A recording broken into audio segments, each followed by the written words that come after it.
What's up, everybody? Curtis Wilkerson here again for the sixth time today, but this time it's for basketball and not because Arkansas got another football transfer because Braylon Russell changed his mind again. The Razorbacks just played and they picked up a 95-67 win over North Carolina A&T. Their fifth straight overall, and so Arkansas gets the Christmas break 10-2, not too shabby. Style points is what we asked for in some of the pregame content that we put out leading up to this game. Does this qualify? I don't know. I mean, we're not going to nitpick about a 28-point win, but I will just point out that this stuff matters. With the SEC as loaded as it is, and Florida, for example, just picked up a 54-point win in their game over North Florida today. Vanderbilt is on their way to another big blowout victory. Sometimes you just got to beat a team by 40, right? And Arkansas didn't do that in this one, but a lot of good things to take away from it. I don't know how much better you really get from a game like this, right? I mean, wasn't as bad as the Maryland Eastern Shore thing, but kind of reminiscent of UCA. So I don't know how much improvement you really make, but you don't want to get worse or waste an opportunity out there on the floor. And I don't think Arkansas did that at all. A balanced attack again. You had 7 guys in double figures in this game, and no funny business early, right? Like that's a recipe for a low major or whatever to stay in a game like this is you come out a little bit of flat without energy. They start hitting some shots. And they build some confidence, and then things, they might get weird. That didn't happen for Arkansas. I thought they were really, really efficient in the first half of this game. Scored 54 points in the first half, did it on 53% shooting. They had 15 assists on 21 made baskets in the first half. That's really, really good.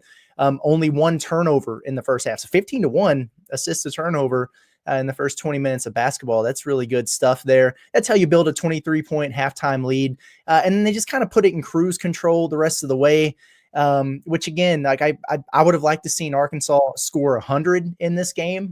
That's one thing I said in the pregame. Would have liked to have seen that. And I would like to see him spread this thing out and win it by 40 plus, but whatever. Won by 28, moved to 10-2. And so be it, man. Those 2 guards for North Carolina A&T were chucking that thing. That's crazy. I've never seen anything like it. Let me look real quick at the box score. Ryan Forrest, the Marion, Arkansas native, had 19 points on 8 of 28 shooting. He put up 28 shots. That's insane.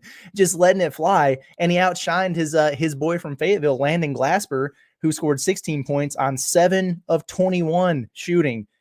2 guys combined for 49 shot attempts in this game for North Carolina A&T. Those dudes were letting it fly. And it's what we said. Prepare for it, because that's exactly what they do. And buddy, they did. My goodness, that was something else. No Janel Davis for Arkansas today in this one. Wrist soreness is what they called it. He was there with that wrist brace back on, not a cast, but a brace back on there for some support. I don't like that too much. I really don't. I mean, it sounds precautionary. I'll be interested to hear what John Calipari says in the aftermath here about that. Probably nothing. I would imagine he won't go into much detail there. But man, that's a little irritating. I was told Thursday afternoon, I guess it was, that Arkansas was pretty healthy, that they had, all 9 guys have been out there participating in practice and things were looking good. So, like it didn't matter in this game. Like it wasn't going to be in jeopardy, but it does matter big picture. I think when you're trying to hit your stride before you get to Murderers Row in SEC play, and chances are you're going to go into SEC play without having seen Arkansas with all 9 guys available and or healthy. Like they've had all 9 at times, but you got Z with hobbling around on an ankle, or you got Adu Thero trying to play through the flu, or it's always something with this team. It almost feels like they're cursed, and it's a little bit frustrating and unnerving because they've got to stay healthy if they're going to make some noise in this SEC, because it's just ridiculously good. I see some people talking about Jonas Au not being right. We'll address that in a minute, but I wholeheartedly disagree. It was the best game that he's had so far. So we'll talk about that, and we'll get to your chats here shortly, folks. And I got to tell you, I've been on camera like pretty much the entire day today. And so for any of you who've been rocking with us, from start to finish this morning, and if you're tuned in on this Saturday afternoon, after the North Carolina A&T basketball game, with transfer portal season going crazy for football and the college football playoff on, you're the real MVPs. Thank you. Thank you for that. I appreciate it. Let's see, what else do we have here? A few things that stood out to me. And again, we'll get to the chat. Quite a bit of 3 freshman backcourt today, which I thought was interesting. It seems like Cal really wants to get Carter Knox and Billy Richmond going. Right. And I don't blame him for that. Like, you need those guys as comfortable, as settled in as possible. We've talked about it quite a bit, leading up to SEC play here. Carter Knox got the start in place of Janel Davis with him out today, and did some pretty good things in there. He still gets a little bit lost out there sometimes defensively. Wasn't overly efficient. I just want to see him make some of these wide open catch and shoot threes that he gets. 1 of 5 from 3, and man, they come off of his hand. They look good, just kind of roll right off the rim. It seems like every time, so I think, what was he, 7 of 29, I think, coming into the game. So then he would be 8 of 34. That's not good enough. So it's got to be better than that. But he did wind up with 11 points in this game, 4 rebounds, 2 assists, played 22 minutes, and he didn't turn it over. So that's good. Got some things to clean up defensively, off ball with his rotations and communication. But another step in the right direction for Knox. And I thought Billy Richmond was really solid for Arkansas today. 10 points. He was 4-6 from the field. Got to make his free throws, but hey, he had 5 boards, 3 assists in this one. He played 19 minutes. So both of those freshmen coming around a little bit for Arkansas there. You had the double, which is always a good thing to see. Shout out to Boogie Flan for finally getting it. Right. I mean, he was stuck on that 7 assist plateau for what felt like forever. He was just getting 7 assists every game. And then he had 9 assists, I guess, in the last time out. And I was irritated. I was critical. It's like, somebody else make a shot, man. Get this dude his double. He deserves it. 12 points, 11 assists in this game. Only 2 turnovers, 11 assists to 2 turnovers. That's pretty good stuff there from Boogie. And he was only 1 of 6 from 3. That's one of the things for Arkansas today. That you're going to look at the stats and you're going to see a lot of good numbers there. 6 of 24 from 3, and they've been shooting over 40% since like the second game of the season. So they'll be fine there. Probably your best 3-point shooter didn't play today, but only 25%.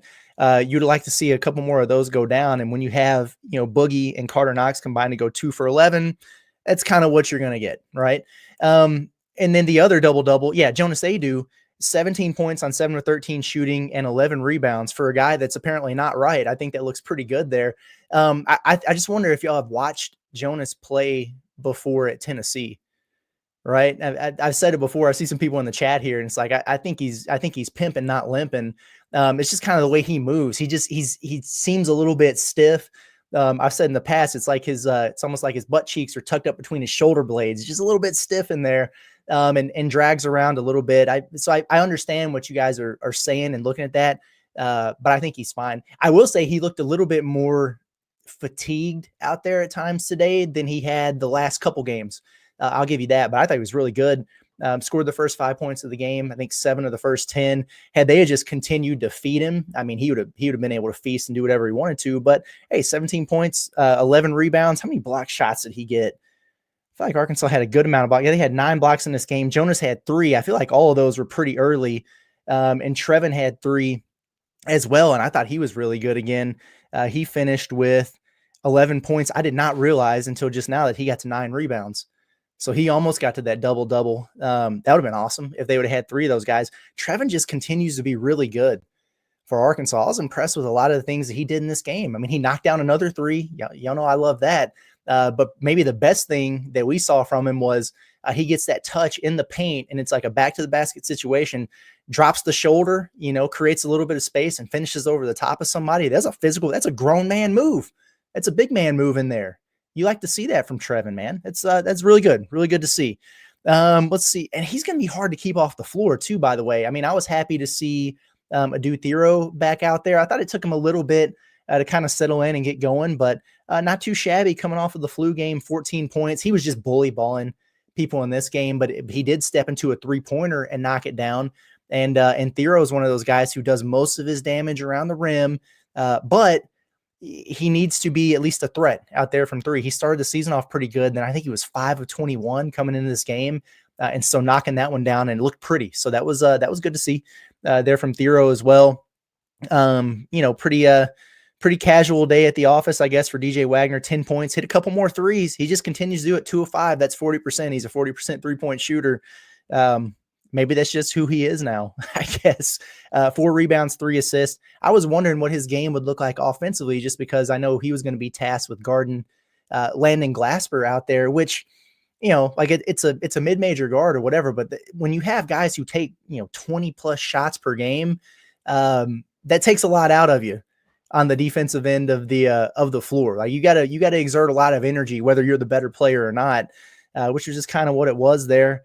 Who else have we not mentioned here? And then we'll look at some team stats and we'll get into the chat. Big Z. Yeah. Man, 4 of 12 from the field, 0 of 4 from 3. Where's the 3-pointer gone? And he had some really good looks. I didn't think he was really forcing it, but was kind of surprised he didn't get one to fall. Only 3 rebounds out of him in this game. He did have 8 points. Some of that came late with some really nice passes from Trevon, some drop-offs, and he had a couple dunks in there, but needs to play a little bit stronger about the rim. It's like a rinse and repeat thing, I think, with Big Z. Sometimes when he catches in there, it's just easy to get him off balance. He's so tall at 7'2". So if anybody kind of gets into his thighs or his hips a little bit, he's easy to get knocked off balance, and that's why you see him kind of falling away on some of those shots where he should be going towards the rim a little bit more. And so that's just getting a stronger base, having a little bit more bend in his knees. And it's a fine line if you're a big man like that, because you want him to catch high, use that height advantage to go up over the top. But if you're standing straight up without bending your knees, it's hard to have a solid base there. So there's a middle ground that I'm sure they'll continue to work on and see if they can improve with him. Now, for the game, 26 assists for Arkansas to just 6 turnovers. That's really good. I mean, that's what you want to see against these low major teams like this. Arkansas's had some of these, what were they, 23 assists, I think 12 turnovers against UCA. So you like the way the ball's moving, but maybe you want to cut down on some of the sloppiness there. 26-6 is really, really good. I thought up until maybe the midway point of the second half, I thought they did a pretty good job of not getting stagnant, moving the ball against that zone, doing some good stuff, getting the ball into the middle of the zone, looking for the high-lower, kicking out to shooters. And so that was good. But yeah, I've seen a few people in the chat there, and we'll get to it, but just like the last segment of the game, I get it. It's well in hand. You only got 8 guys out there, but you really just want to continue to keep the pedal to the metal and just blow these teams out and not have any slippage at all. But it happens, a little bit sloppy in there. Let's see, free throws better, 15 of 19 from the line.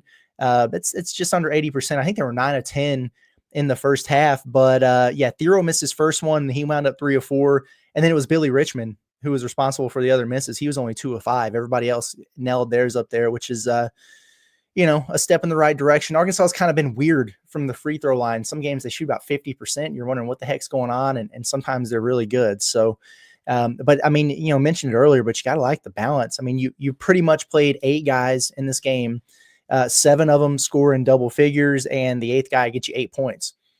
I mean, that's sharing the wealth a little bit. And the shot distribution I thought was pretty good. So you got Adu with 13, Z with 12, Boogie Flan with 10, but then you got guys shooting 8, 9, 8, 6, 6. So pretty well-rounded in terms of distributing the shots there, which is a good thing. 9 blocks, so hey, Arkansas did some good things. And again, I don't know how much better you get from a game like this, but at the end of the day, you just got to get out with a win. No BS, right? No drama. They get to Christmas 10-2. You take it. Let's get into the chat. Waiting on John. I know he's recording the press conferences, so by the time we get through some of this chat, he might have a couple clips up for us, and we can play those for you. But let's see. We'll go to the chat. Yeah, Heartbroken Hog. Man, okay, I'm with you. He says, I can't believe we didn't score 100 points. I can't either. In fact, they were at 80 with, I want to say, like 7 or 8 minutes left, and I was talking to my wife, who was screaming at the TV about rebounding the whole game. So clearly she's in on some of those Saracen props. But I was like, if they don't score 100, I'm going to be really pissed off about this. And they didn't. Really no reason for them not to have, except it just got a little bit sloppy down the stretch. I think a few people were in on that. Samuel Brooks says, didn't like the effort the last 10 minutes of the game. Definitely let the foot off the gas. It felt that way a little bit. And it's hard. I'm not making excuses for them. like I said, I think they need all the style points they can get, but it is hard to just keep that same level of intensity, aggressiveness, in a game like that. But there you go. Let's see. Boogie Flans Burner says, I'm pretty sure TB had the most minutes from a big man today. Let's take a look at that. Let's fact check that in real time. Adu had 22 minutes. Brazil had 27 minutes. Yeah. And then Big Z had 13. So that's good. I mean, Trevon's putting himself in a position where you can't take him off the floor. And I was wondering at first, because I think he played quite a bit in the first half. And we only saw maybe 7-8 minutes out of a dude Thero in the first half. And I was wondering, are they just trying to ease him back in from the flu, or is it because Trevon is just that good? But in the second half, both of those guys played quite a bit. I think Thero, he wound up playing 20 minutes in this game. So there you go. Looks like a few folks agree with me on the style points there. Yeah, could have won by 50. Could have. Yeah. And again, like it's not that big of a deal, really. Like I said, I'm not trying to nitpick a 28-point win. But when your peers are beating teams by 54 points and 46 points and, all these ridiculous margins, that's what kind of ups them in the efficiency rating, which gives them the bump in the net rankings. And all of a sudden you look up and Arkansas's 14th out of 16 teams in the net. Doesn't mean a damn thing right now, other than you just don't like to be that low, comparatively speaking, because the SEC is going to be crazy. Every game is like a quad one game, but you want to have as good of a baseline as you possibly can. And, so today is not going to hurt Arkansas by any means, but, maybe it'll cost them a spot or 2 or 3 that they could have moved up. And, whatever, it is what it is, but I feel you. Braden Wood says Big Z's looking like Little Z down low. Yeah, I mean, in the first half, he definitely did, and we talked about him just needing to have a little bit of a stronger base down there. And it's just going to be a work in progress for him. But here's my thing about it is I can live with some of that more and just kind of the process of growing and developing as a paint presence. If he's still knocking down 50% of his threes like he was earlier in the year, now you're missing those two, then it's kind of like, all right, well, give us something here, big fella. Oh, wow. Mark, I guess, had the spread at 29, lost money in the last 5 seconds. That's tough. That's real tough. Shout out to Aiden Kelly, by the way, Arkansas freshman, who got the pull-up jumper there late in the game. Was his first bucket of his career? It might have been his first bucket of his career. I know he smoked a layup in one of his opportunities or in an earlier game. And it was either Chin Coleman or Chuck. I guess it was Chin Coleman who kind of called him out for it. Like, man, were you smoking layups? You had your chance there. But good to see him get a bucket. And a lot of those guys played. Jaden Carlette got in. Let's see. Who else got in? Was it just those two? Kareem Watkins got in there as well. So, yeah, it was good to see those guys get a couple minutes. Let's see. SCT says, okay, now talk about Russell. No, I refuse. I'm not doing it. I was actually surprised that John went live and talked about it a bunch because it's risky. It could wind up being a waste of time if he changes his mind again. It's back and forth. I like the idea of Braylon Russell as a running back and a player on this football team. And I know there's a lot going. It's not just him. I know he's got a lot of people in his ear. You never know all the details about what's going on with that stuff, but it's certainly not a good look for player or team the way this has gone down. So hopefully this is kind of the end of it, and they can just get back to improving and as a football player and helping the Razorbacks. Let's see. Hunter McLaren says, thoroughly love watching this team play. They enjoy playing together, a breath of fresh air. Seems like it, right? It seems like this group's got some pretty good chemistry out there. Sharing it well. Again, like everybody eats, everybody gets involved. And you don't like to see a bunch of stat chasing, but I do think it was interesting that it was pretty clear. And you're also up 30, but like everybody was trying to get, Jonas, like, hey, get him that last rebound. Trevon, trying to get him that rebound. I bet they were pretty conscious of, all right, we left Boogie hanging last time. Let's get him that assist. And, like whatever in a game like this, but it just kind of shows you these guys care about each other, which is good. And, they've had a week to what they call it, Camp Cal, right? Where they're doing the 2-a-days and hanging out at Cal's house and everything. So maybe some bonding time there. Now they got 9 days. I'm sure they'll go home for a few days here before Christmas, but some things to continue to improve on and just continue with that connectivity as they get closer to the league, which is going to be ridiculous. I saw the graphic that got pulled up right before tip off. That was the first, like the ESPN BPI's percentage chance to win, I guess, for the first 5 SEC games. And Arkansas was favored in one of them. I think it was the Ole Miss game, maybe at home. They're picked percentage wise to lose to Tennessee and to Florida at home and on the road to LSU and Missouri. I don't think those things are going to happen. But still, it just goes to show you, man, there are no easy outs in this league for sure.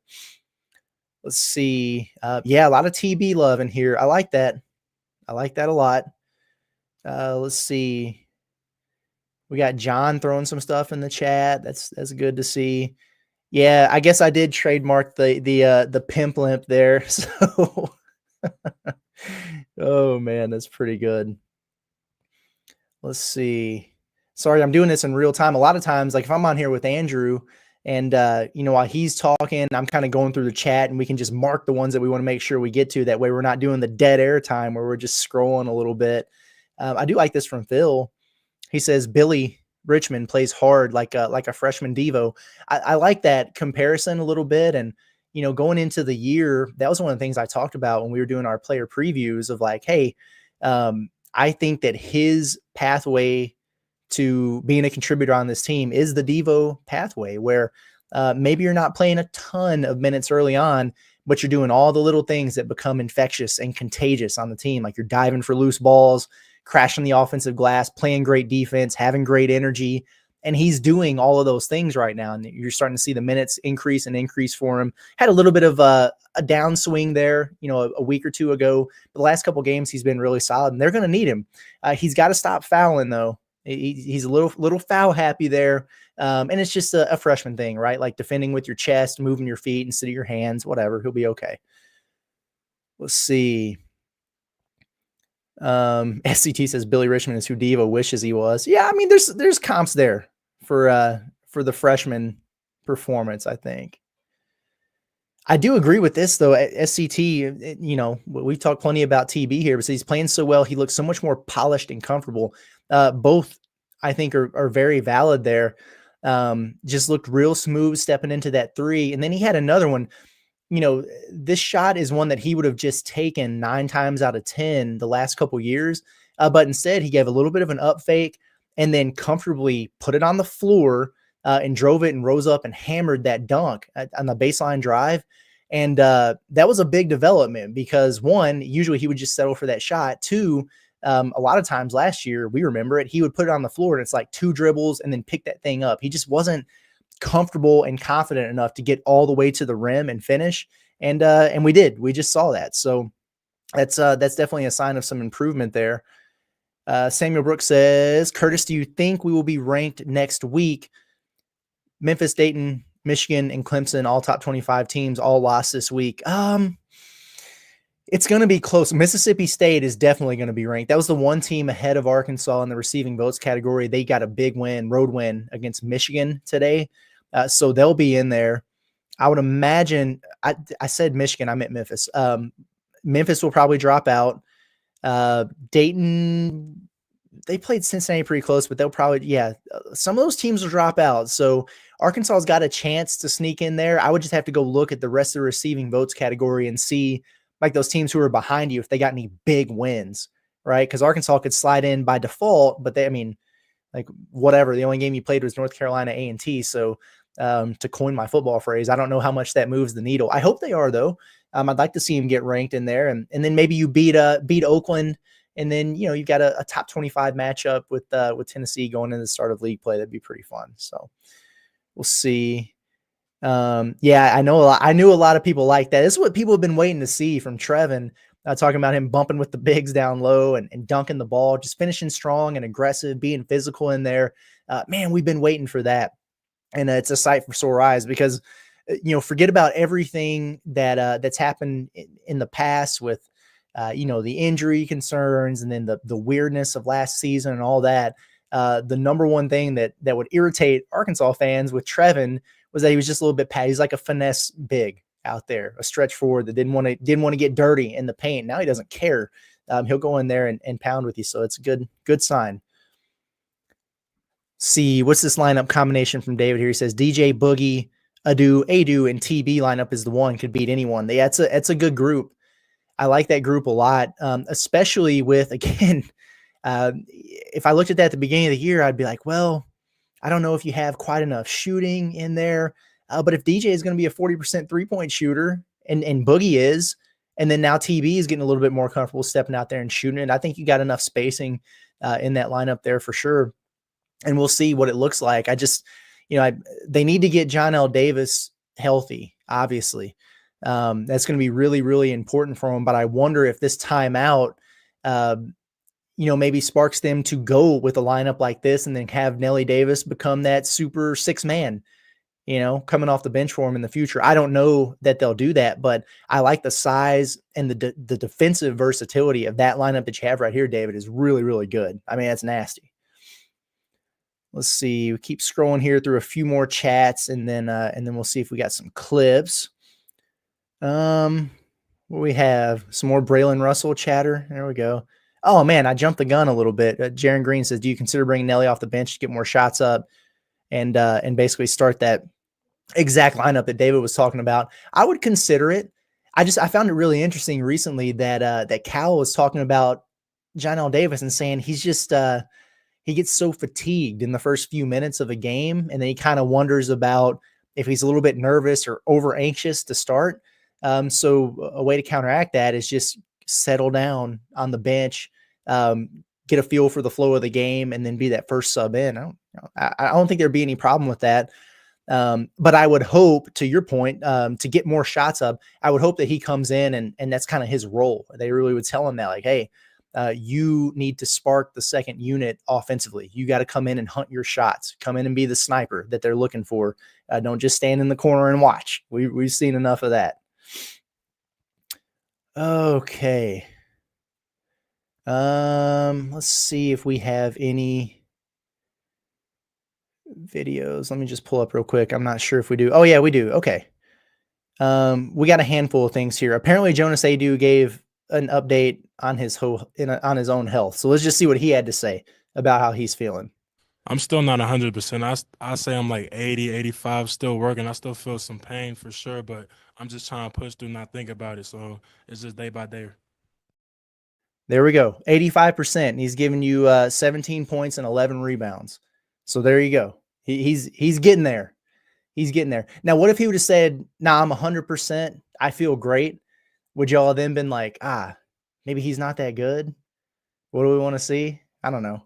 9 days to get it right. Hell, as long as here's what we can't have. We can't have this Oakland game, and then all of a sudden I've got to send out a tweet that says Jonas Au is out for today's game against Oakland with soreness. I didn't expect to say that for Nelly Davis today, I got to say. Looks like Cal talked a little bit about the balanced attack again. 7 of 8 guys playing in double figures is pretty good. Let's see how he had to react to that. Well, you hope that they played so fast, you have a lot of opportunities. And the great thing for me was we only made 3 threes and we scored a lot of points. It just shows you it's all kind of ways of doing this. You don't have to shoot 35 threes and make 12. What I say is if we're the kind of team, if we make 9, 10, or 11 threes, we're in pretty good shape. We should be able to hold somebody to a number that we could win the game. But if we don't, you still want to win, or at least have a chance to win. I would agree with that. Yeah, I mean, I think that's a pretty good number of threes from them. If they're getting 9+, they're going to be in a really good spot. He was right about the increased possessions because A&T plays so fast, and that's why I was convinced Arkansas was going to score 100 points in this game. But they didn't do it. What the heck, man? It's all good, though. Looks like he addressed Nelly Davis, too, or just maybe the overall health of the team, which, listen, it's just going to be a conversation we continue to have the rest of this season. I feel like you would have thought after a week that they would have been, fully healthy, like it's an opportunity to kind of recharge and rest and recover. And then they weren't. And so now you've got these 9 days before the Oakland game and shoot, if these guys aren't 110%, I know Oakland's not a North Carolina A&T that you mess around with, but you got to do whatever you can to make sure you got all 9 of these guys ready to roll for Tennessee. I hope so, but we'll have to see. So everybody else is dinged up a little bit. You know what I'm saying there? But there's no Nelly's wrist, let's step off the gas here. Let's see if we can get this thing feeling better. So we'll go from there. I gotta be honest with you. I didn't like that. I'm not crazy about that answer with Nelly there. I mean, what happened? It's irritating when you don't know, I guess, what the initial injury was. He missed the tip-off tour in the preseason when he didn't have his or when he had that cast or brace or whatever on his wrist. Okay, and then he's back out there and he's played the entire season. So what happened? Like, did he fall on it again? Did it not recover properly? Has he not been doing his rehab? Is it sore because he's been putting up too many shots in the gym and he needs to rest it? Did he tweak it? Like, what happened there? What do you mean we hope so? Like, take the foot off the gas. Like, now's not the time to be doing that. So, like, what's really going on here? They got to have him, though. They got to have all these guys. It's super, super important. So it's just something we're going to have to continue to monitor as we move forward here. For whatever reason with this team, bad luck, right? Bad run of luck so far. If you're only going to have 9 guys, especially, that's we'll see what I can find out behind the scenes on that one. Let's see here. He had one more thing that we'll play. And again, I don't know what he said, but I've got the titles of the videos here that we can play, but just talking about the importance of Jonas Au, which, yeah, I mean, he does make a difference in there, doesn't he? I mean, I really like Au and Trevon playing together. I really do, especially if Trevon's going to be able to or be willing to move and defend a little bit on the perimeter the way that he has. And if he's playing more physical, that's a pretty good combo in there. I like the idea of Thero at the 3 with both of them, or if Thero and Au just want to play the 4 and 5, that works too. But it definitely changes everything to have a guy like Au in there in the paint for sure. Yeah, it's important. It makes us different. You saw the physical play at the rim. He can do that. My guess is he's about 80% right now, maybe 85. But he's not, no way he's at 100. And that's why I'm telling him, when you come back, you got to step on the gas and play. Even if you have to play less, don't play as many minutes. Go in for 3-4 minutes at a time. And in that time, he has a huge impact on the game. But then again, TB's playing. He's playing well. You got TB and a dude. Notice today I tried to play that big lineup some, because that may be something that we do. A dude can shoot threes. I mean, he can play. And he's also a driver if you give him any space going to the rim, But, yeah, we got a lot of stuff to mess around with. And, defensively, you reach all your goals except the rebounding goal. And that's why you win a game. Now we're home for Christmas. So I'm going to answer one more question. I wonder what that question was. I can't wait to go back and listen to the press conference. Not crazy about that answer either. I gotta be honest with you. Like, I don't want to be in a situation where your best players, you can only play for 3 or 4 minutes at a time because they're not, fully back in shape or whatever. Like, I just figure it out, man, over the course of these next 10 days. Because if you are not at full strength for the SEC, you are not going to have a good SEC season. I mean, not this year. So whatever it takes to get that right there. But we'll go through a couple more chats and I'm going to get out of here. I've been on this thing a lot today. Is football done, by the way? Like, are they getting more commitments today? More portal pops, whatever. Like, I keep waiting for a receiver or two to commit. You know what I mean? I mean, like they've been doing all that work in the secondary today. Are they going to get us a receiver or what? I don't know, but I'm about ready to kick my feet up and have a cold one, watch Ohio State, Tennessee later or something. So let's see. Last few chats here. Yeah. I mean, Porkenstein says, I hope we don't have another Nick Smith Jr. He never got healthy. Yeah. I mean, I don't see anything like that. Now, what I do know is the entire offseason, they were really like overly cautious with these guys about, like, if you're sore or something, we're keeping you out. They really were. And I think they felt like they had to because they only had their 9 guys or whatever. Again, that makes you wonder why they chose to build the roster this way. But then that impacted their ability to scrimmage and run 5-on-5 and all that. So it set them back a little bit. And that's the part about this that I worry about. I don't necessarily worry so much about availability with some of these guys as if you have to really limit them in practice, how much progress are you able to make? Because that's the biggest part about this stretch here, right? From after the UCA game to the start of SEC play, like you've got 2 games over the course of 20 days or something. Yes, that's a lot of time for recovery and making sure everybody's 100% and all that. It's also really valuable time to make up for time lost on the practice floor. And I know it's something they were enjoying earlier in the week with being able to scrimmage and get up and down. And, some of the things you're working on, you can do it 5-on-0, or you can do it against, the walk-ons and the GAs. But if you can really go 5-on-5 with your guys, with your dudes, that's where you can really make some strides. And they just need on-floor continuity with some of these guys that they haven't been able to get because they haven't been at full strength all year in games. So that part of it is important.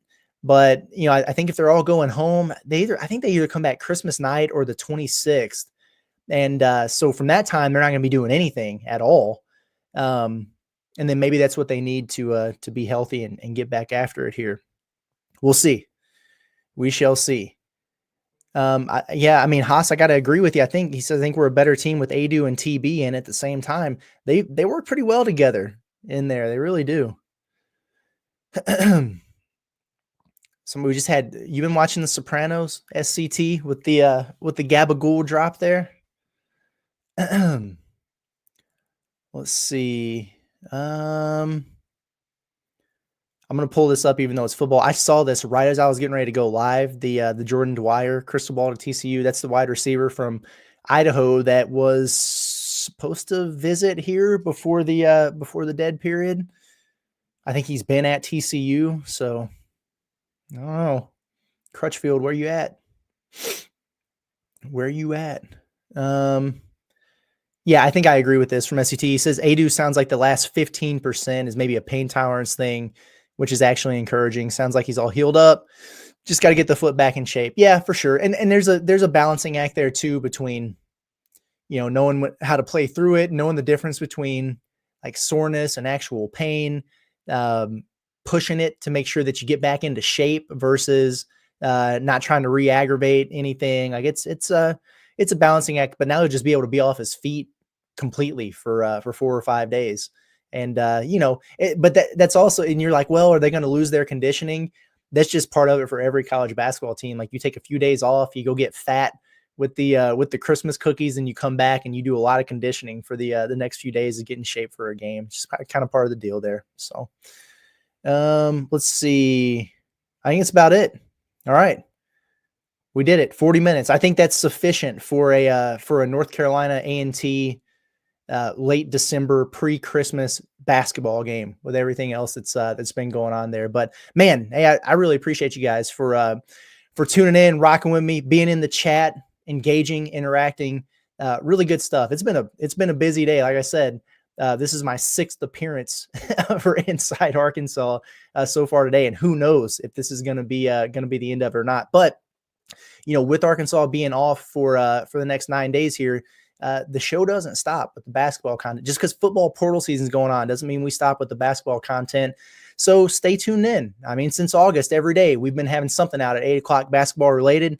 Now we're going to be able to get really creative with some of the stuff that we put out there. So I'm looking forward to that. But it's going to start with the report card. Player report card will be out tomorrow morning. So make sure you check that out. If you're not subscribed already, Inside Arkansas, please make sure that you do so. Turn that notification bell on because, man, as we learned today, when things are happening, we go live. And if you guys want to hear about it, make sure you get tapped in with us in the moment in real time. And it's been a lot of fun. Check out Inside Arkansas for all of our written content.